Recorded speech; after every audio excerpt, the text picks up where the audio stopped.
اللهم صل على سيدنا محمد النبي الأمي الهاشمي وعلى آله وأصحابه نجوم الهدى. أما بعد فقد قال الله تبارك وتعالى في القرآن المجيد والفرقان الحميد: أعوذ بالله من الشيطان الرجيم. بسم الله الرحمن الرحيم. يا أيها الناس اعبدوا ربكم الذي خلقكم والذين من قبلكم لعلكم تتقون. الذي جعل لكم الأرض فراشا والسماء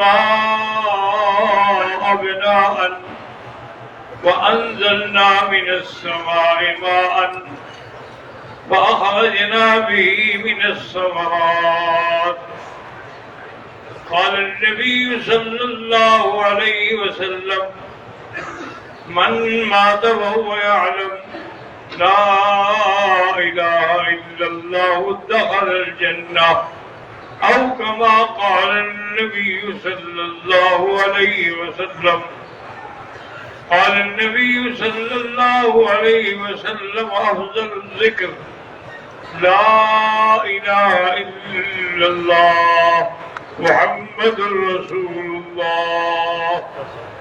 صدق الله العلي العظيم وصدق رسوله النبي الكريم، ونحن على ذلك لمن الشاهدين ومن الشاكرين، والحمد لله رب العالمين. برادران اسلام، آج کا درس کا موضوع ہے توحید اور رد شرک۔ اللہ تبارک و تعالی نے قرآن مقدس میں جتنا اس پہ ذرائع اور زور دیا ہے اور کسی مسئلے پہ نہیں دیا، کیونکہ یہ بنیاد ہے۔ اسی جگہ فرماتے ہیں کہ ان اللہ لا یغفر ان یشرک بہ ویغفر ما دون ذلک لمن یشاء ومن یشرک باللہ فقد ضل ضلالا بعیدا۔ اور کہیں فرمایا ومن یشرک باللہ فقد افترى اسما عظیما۔ اور کہیں فرماتے ہیں کہ من کان یرجو لقاء ربہ فَلْيَعْمَلْ عَمَلًا صَالِحًا وَلَا يُشْرِكْ بِعِبَادَةِ رَبِّهِ أَحَدًا۔ اور کسی جگہ فرماتے ہیں وَاعْبُدُوا اللَّهَ وَلَا تُشْرِكُوا بِهِ شَيْئًا وَبِالْوَالِدَيْنِ إِحْسَانًا۔ تو متعدد آیات میں اللہ تبارک و تعالی نے اس عقیدے کو بیان فرمایا ہے، کیونکہ یہ عقیدہ بنیاد ہے۔ اگر اس عقیدے میں آدمی کے نعوذ باللہ کوئی کمزوری ہے تو پھر کوئی عمل بھی قبول نہیں ہوتا۔ اب اسی آیت کو دیکھیں جو ہم نے تلاوت کی ہے۔ خطاب ہے کہ یا ایھا الناس، عمومی خطاب ہے پوری دنیا کے لیے۔ تمام انبیاء جو گزرے ہیں انہوں نے اپنی اپنی قوم کو خطاب کیا۔ وَإِلَىٰ عَادٍ أَخَاهُمْ هُودًا قَالَ يَا قَوْمِ اعْبُدُوا اللَّهَ مَا لَكُم مِّنْ إِلَٰهٍ غَيْرُهُ وَإِلَىٰ ثَمُودَ أَخَاهُمْ صَالِحًا قَالَ يَا قَوْمِ اعْبُدُوا اللَّهَ مَا لَكُم مِّنْ إِلَٰهٍ غَيْرُهُ وَإِلَىٰ مَدْيَنَ أَخَاهُمْ شُعَيْبًا قَالَ يَا قَوْمِ اعْبُدُوا اللَّهَ مَا لَكُم مِّنْ إِلَٰهٍ غَيْرُهُ۔ چونکہ وہ اپنی قوموں کی طرف بھیجے گئے تھے، اور میرا آقا رحمت دو جہاں پورے عالم کے لیے بھیجا گیا، جن و انس کے لیے بھیجا گیا، تو اس لیے آپ جب بھی خطاب فرمائیں گے تو خطاب عمومی ہوگا کہ یا ایھا الناس، اسی لیے حضور پاک صلی اللہ علیہ وسلم نے حجۃ الوداع میں بھی فرمایا تھا کہ لا فضل لعربی علی عجمی الا بالتقوی، اور اسی طرح صفا کی پہاڑی پہ کھڑے ہو کر حضور صلی اللہ علیہ وسلم نے سب کو بلایا کہ یا معشر قریش، یا معشر بنی ہاشم، سب جب آ گئے تو فرمایا قولوا لا الہ الا اللہ تفلحوا۔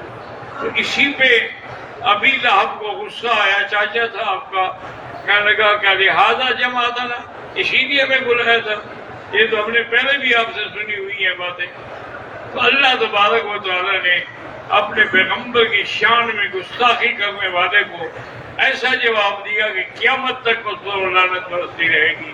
تبت یدا ابی لہب وتب ما اغنی عنہ مالہ وما کسب سیصلی نارا ذات لہب وامرأتہ حمالۃ الحطب فی جیدها حبل من مسد۔ تو اللہ تبارک و تعالیٰ کے پیغمبر نے بھی یہی دعوت دی، اور اس دعوت میں دو کلمے ہیں، ایک نفی ہے اور ایک اس بات ہے۔ اس لیے پہلے تو نفی کرنی ہوتی ہے کہ آدمی اپنے دل سے، اپنے دماغ سے تمام غیر اللہ کا خیال نکال دے، کوئی پیر فقیر مزار قبر کسی چیز کا خیال نہ ہو، پھر الا اللہ کی ضرب لگا کے اس بات کرے کہ ہم کوئی معبود نہیں مگر اللہ تبارک و تعالی۔ تو اس بات کو ہمیشہ یاد رکھیں، جتنا بھی دیر اللہ کے گھر میں آپ ہیں علیحدہ بیٹھا کریں تو بڑی توجہ کے ساتھ اپنے دل پہ اس کی ضرب لگایا کریں، تاکہ ہمارا دل جو ہے وہ ٹھیک ہو جائے، صاف ہو جائے اور غیروں سے نکل جائے۔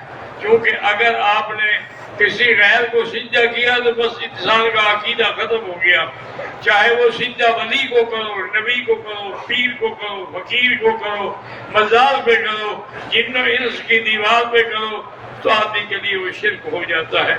تو اس لیے یہاں جو سب سے پہلی دعوت ہے وہ کیا ہے کہ یا ایھا الناس اعبدوا، اللہ کی عبادت کرو۔ اعبدو جو ہے یاد رکھو یہ امر دوام کے لیے ہے، یعنی ہمیشہ کے لیے، یہ نہیں کہ ایک دفعہ عبادت کرو، ہمیشہ عبادت اللہ کی کرو۔ حضرت ابن عباس فرماتے تھے معنی یہ ہے کہ وحدوا ربکم، اعبدوا ربکم کا معنی یہ ہے کہ اللہ کی توحید کو پکڑو۔ اللہ تبارک و تعالی نے، اور اس پر پہلی دلیل کیا ہے؟ الذی خلقکم، جس نے تم کو پیدا کیا ہے۔ تو جس نے پیدا کیا ہے عبادت کا مستحق بھی وہی ہے، سجدے کا مستحق بھی وہی ہے، اور سب چیزوں کو پیدا کرنے والا کون ہے؟ اللہ ہے۔ قل اللہ خالق کل شیء، اسی طرح فرمایا الا لہ الخلق والامر تبارک اللہ رب العالمین۔ ہر چیز وما من دابۃ فی الارض، کوئی جانور چلنے والا زمین پر نہیں ہے جس کو کہ اللہ تبارک و تعالی نے پیدا نہ فرمایا ہو۔ تو پہلی دلیل توحید کی کیا ہے کہ اللہ نے فرمایا الذی خلقکم، جس نے تم کو بھی اور تم سے پہلے کو بھی پیدا کیا ہے۔ اور دوسری دلیل کیا ہے؟ اللہ نے فرمایا الذی جعل لکم الارض فراشا، جس نے زمین تمہارے لیے بچھونا بنا دی ہے۔ اگر سخت بناتے تم چل نہ سکتے، نرم بناتے تو پاؤں زمین میں دھنس جاتے۔ اللہ نے ایسی چیز بنائی ہے کہ تم چل بھی سکتے ہو، اس پر گھر بھی بنا سکتے ہو، اس میں کھیتیاں بھی اگا سکتے ہو۔ تو یہ سب کچھ کرنے والا کون ہے؟ اللہ تبارک و تعالی۔ کون ہے جس نے یہ زمین بچھائی؟ اس کے بعد فرمایا تیسری دلیل کیا ہے؟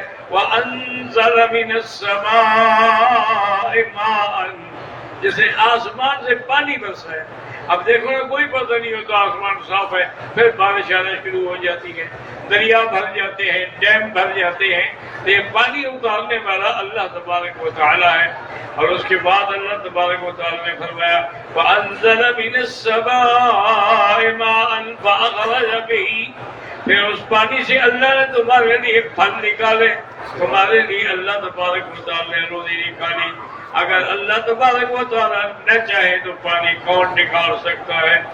اسی طرح فرماتے ہیں اللہ تبارک و تعالی وَأَنزَلَ مِنَ السَّمَاءِ مَاءً فَأَخْرَجَ بِهِ مِنَ الثَّمَرَاتِ رِزْقًا لَكُمْ، اور یہ ساری چیزوں کا انعام کیا ہے؟ اللہ نے فرمایا فلا تجعلوا للہ اندادا، اللہ کے ساتھ کوئی شریک رکھو۔ انداد کیا ہے؟ ند سے، ند مانا شریک، ند مانا مسیح، ند مانا مقابل، ند مانا معاند۔ تو اللہ کا کوئی شریک نہیں، لا شریک لہ ولا وزیر لہ ولا مشیر لہ ولا ضد لہ ولا ند لہ۔ اللہ تبارک و تعالیٰ کے پیغمبر حضور ہیں تو فرمایا میرے وزیر ہیں، وزیر آیا فی السماء جبرائیل و میکائیل وزیر آیا فی الارض ابو بکر و عمر۔ میرے آسمانوں پہ بھی وکی مشیر ہیں حضرت جبریل اور حضرت میکائیل، اور زمین میں بھی میرے مشیر ہیں ابو بکر و عمر۔ اللہ کسی کا محتاج نہیں ہے، اللہ کو کسی مشیر کی ضرورت نہیں ہے، وہ جب چاہتے ہیں جب چاہتے ہیں جیسا چاہتے ہیں۔ انما امرہ اذا اراد شیئا ان یقول له کن فیکون۔ وسبحان الذی بیدہ ملکوت کل شیء فالیہ ترجعون۔ تو اللہ تبارک و تعالیٰ نے اس پہ دلائل دیے، اور اس کے بعد اللہ نے یہ ثمرات بھی بیان فرمائے ہیں۔ اسی طرح سے ہارون الرشید بادشاہ نے امام مالک رحمت اللہ علیہ سے پوچھا کہ خدا ہے؟ انہوں نے کہا جی ہے۔ انہوں نے کہا جی خدا کا وجود پر اور اس کے ہونے پر دلیل کیا ہے؟ امام مالک نے فرمایا کہ بادشاہ سلامت دیکھو، یہ زبان کیا ہے؟ ایک چمڑے کا ٹکڑا ہے، لیکن اس میں ہر بولی بولی جاتی ہے۔ اسی زبان سے اردو بھی، فارسی بھی، عربی بھی، پشتو بھی، ہر چیز۔ تو اس ایک ٹکڑے میں اتنی خاصیتیں پیدا کرنے والا کون ہے؟ سبحان اللہ۔ اس نے کہا جی ہاں بالکل، اللہ تبارک و تعالیٰ کا وجود جو ہے وہ برحق ہے۔ کیونکہ اگر اللہ تبارک و تعالیٰ اس زبان کو بند کر دے تو گنگا ہو جائے گا۔ اللہ تبارک و تعالیٰ اس زبان کو توفیق ہی نہ دے۔ اسی طرح آتا ہے کہ امام احمد ابن حنبل رحمت اللہ علیہ سے کسی نے پوچھا کہ حضرت اللہ کی وحدانیت پہ، اللہ کی ذات کے وجود پہ کیا دلیل ہے؟ آپ نے فرمایا بھائی میں نے دیکھا کہ ایک مکان ہے سفید، اور اس کے اندر ایک سرد مکان ہے، اور نہ اس کا کوئی دروازہ ہے، نہ روشن دان ہے، نہ کھڑکی ہے، لیکن کچھ عرصے کے بعد اس سے ایک جانور پیدا ہو جاتا ہے۔ نے کہا جی کیا؟ میں نے انڈا دیکھا ہے؟ نے کہا دیکھا ہے۔ نے کہا اوپر سے سفید ہے، اندر سے زرد ہے، کچھ عرصے کے بعد اس سے جو جانور نکلتا ہے وہ بھی اپنی ماں کی بولی بولتا ہے۔ تو یہ کس نے سکھایا ہے؟ کس نے اس کو اس انڈے بند میں کس نے رزق پہنچایا ہے؟ تو اس نے کہا جی ہاں یہ بات تو ٹھیک ہے، اللہ کے سوا کوئی نہیں پہنچا۔ تو اسی طرح امام شافعی رحمت اللہ علیہ سے کسی نے پوچھا جی آپ کے پاس اللہ تعالیٰ کے وجود میں کیا دلیل ہے؟ تو آپ اتفاق سے ہاتھ میں شہتوت کا پتا پکڑے ہوئے تھے، اور میں دیکھا یہ کیا ہے؟ انہوں نے کہا جی شہتوت ہے۔ انہوں نے کہا اگر بکری کھائے گی تو میگنیاں نکالے گی، اور اگر ہل نہیں کھائے گی تو مشک نافع عدل نکلے گا، اور اگر شہد کی مکھی کھائے گی تو شہد بن جائے گی۔ اسی طریقے سے جو چیز کھاتی ہے اس کے ایک پتے میں اتنے مختلف چیزیں، مختلف خاصیتیں پیدا کرنے والا کون ہے؟ تو نے کہا جی ہاں واقعی اللہ ہے، اللہ تبارک و تعالیٰ کی ذات پر۔ اسی طرح امام راضی فرماتے ہیں کہ ایک دن میں نے توحید کے مسئلے پہ غور کیا تو تقریباً قرآن پاک سے میں نے 360 آیات جمع کی۔ پھر میں حیران ہو گیا کہ بھئی چلو میں نے تو 360 آیتیں جمع کر دی، لیکن ایک عام آدمی جو ہے، جو ان پڑھ ہے، وہ بھی ذرا کیا دلیل پیش کرے گا؟ تو دیکھا تو ایک بدو جو ہے وہ اونٹ کی مہار کھینچے ہوئے چل رہا ہے۔ میں نے اس کو روکا، رک جاؤ بھائی، رک گیا۔ میں نے پوچھا تم مسلمان ہو؟ کہا ہاں میں مسلمان ہوں۔ اور نے کہا کہ تم خدا کو مانتے ہو؟ نے کہا مسلمان ہوں، خدا کیسے نہیں مانتا؟ اور نے کہا اچھا خدا کے وجود پر تمہارے پاس کیا دلیل ہے؟ اور نے دیکھا اور کہا کہ ان البئر تدل علی البعیر والاقدام علی المصیر فکیف لا يدل علی اللطیف الخبیر۔ اور نے کہا کہ مولوی صاحب اگر کوئی مینگنی پڑی ہم پہچان لیتے ہیں کہ یہ اونٹ کی ہے، اور اگر کسی کے پاؤں کے نشان ہوں تو ہم پہچان لیتے ہیں، یہ سب چیزیں ہمیں ہونے والے پر دلالت کر رہی ہیں، تو یہ سارے کارخانے بنانے والے پر اللہ کی ذات نہیں ہے، کیسے بنایا؟ تو امام راضی فرماتے ہیں مجھے بڑی خوشی ہوئی کہ ایک بدو ہو کر اس نے کتنی اچھی دلیل دی ہے۔ فرماتے ہیں اسی طرح ایک دفعہ میرا گزر ہوا، ایک بوڑھی عورت بیٹھی تھی جو چرخہ کاٹ رہی۔ میں نے کہا اماں جان آپ مسلمان؟ کا بیٹا الحمدللہ میں مسلمان ہوں۔ میں نے کہا خدا کی وجود پر کوئی دلیل ہے؟ جی میرے پاس تو یہی چرخہ ہے۔ اور چرخہ کیسے؟ اس نے کہا میں چلاتی ہوں تو یہ چلتا ہے نا، میں نہ چلاؤں تو یہ کھڑا ہو جاتا ہے۔ تو اگر چرخہ بغیر چلانے والے کا نہیں چل سکتا تو زمین و آسمان کا چرخہ کیسے چل رہا؟ سبحان اللہ، سبحان اس کو بھی پھر کوئی چلانے والا ہے۔ بے شک۔ انہوں نے کہا اماں جان آگے کی امام راضی تھا نا، معقولات کا بادشاہ تھا۔ انہوں نے کہا اماں جان ہو سکتا ہے دو خدا ہو؟ انہوں نے کہا یہ بھی نہیں ہو سکتا۔ انہوں نے کہا وہ کیسے دلیل ہے؟ انہوں نے کہا اگر ہم دو عورتیں بیٹھیں اور ایک طرف ہی دور لگائیں تو تام ٹوٹ جائے گا، اور اگر ایک طرف کھینچے دوسری طرف کھینچے تو چرخہ ٹوٹ جائے گا۔ تو جب دو عورتوں سے چرخہ نہیں سالم رہ سکتا تو دو خدا ہوں تو یہ عالم کیسے سالم رہ سکتا ہے؟ لو کان فیہما آلہۃ الا اللہ لفسدتا، اگر اللہ کے سوا کوئی ہوتا تو پوری دنیا کا نظام جو ہے وہ درہم برہم ہو جاتا۔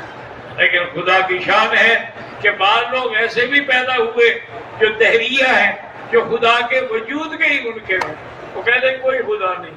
تو بھئی یہ نظام کیسے ہوا ہے؟ بھئی یہ زمانہ ہے، پیدا بھی ہو رہے ہیں مر بھی رہے ہیں۔ قالوا ان هي الا حیاتنا الدنیا نموت ونحیا وما یہلکنا الا الدہر۔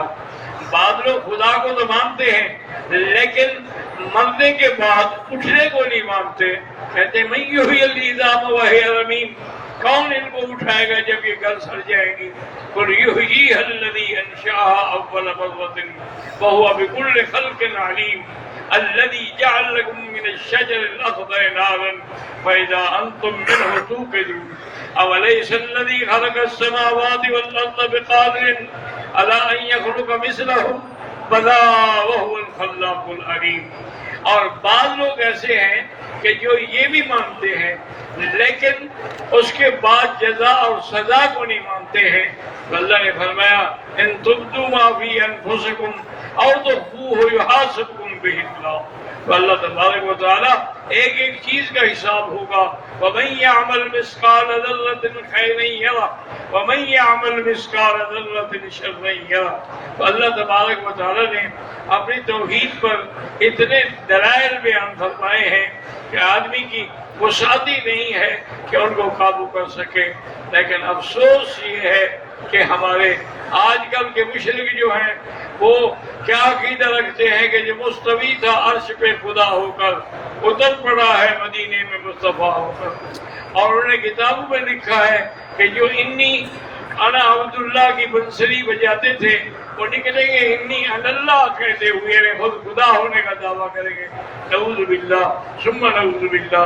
حالانکہ میرے آقا کتنا شان ہے، لیکن اللہ کے دربار میں جب پہنچے، جب مقام قلوب پہ گئے تو اللہ نے فرمایا کیا چاہتے ہو؟ حضور نے فرمایا مجھے اپنا عبد بنا دے، بس مجھے اپنا عبد بنا دے، میں یہی چاہتا ہوں۔ تو اللہ نے فرمایا کہ قیامت تک ہر جگہ تیری عبدیت کا اقرار ہوگا۔ اشہد ان لا الہ الا اللہ واشہد ان محمدا عبدہ ورسولہ۔ تو حضور صلی اللہ علیہ وسلم بھی عبد ہیں، اور اسی طرح یاد رکھیں کہ جیسے ساری مخلوق مانگتی ہے میرا مدنی بھی مانگنے والا ہے، آج بھی مانگ رہے ہیں اور قیامت میں بھی مانگیں گے جب سارے انبیاء آپ کے دروازے پہ آئیں گے کہ آپ ہماری شفاعت کر دیں۔ حضور فرمائیں گے انا رہا اس شفاعت کے لیے اللہ نے مجھے چن دیا ہے. فرماتے ہیں فآخر ساجدا تحت العرش، میں عرش کے نیچے جا کے سجدہ کروں گا. علمنی محامد لم یعرفنی الآن، اللہ مجھے اپنے حمد سکھائیں گے جو میں اب نہیں جانتا. ان محامد سے میں حمد کروں گا. پھر اللہ فرمائے گے ارفع راسک یا محمد، محمد اب سر اٹھا دو، تمہاری دعائیں منظور ہو گئی ہیں، تمہاری سفارش منظور ہو گئی ہے. تو اللہ کے نبی مانگنے والے ہیں، وہ دینے والا ہے. یاد رکھو وہ رازق ہے، سب مرزوق ہے. وہ خالق ہے، سب مخلوق ہے. وہ مالک ہے، سب مملوک ہے. وہ معبود ہے، سب عابد ہے. وہ مسجود ہے، سب ساجد ہے. اللہ تبارک و تعالیٰ کے انبیاء بھی ساجد ہیں، سجدہ کرنے والے ہیں. اللہ پاک ہمیں بھی صحیح معنی میں اپنے عقیدہ توحید پہ قائم رہنے کی توفیق عطا فرمائے.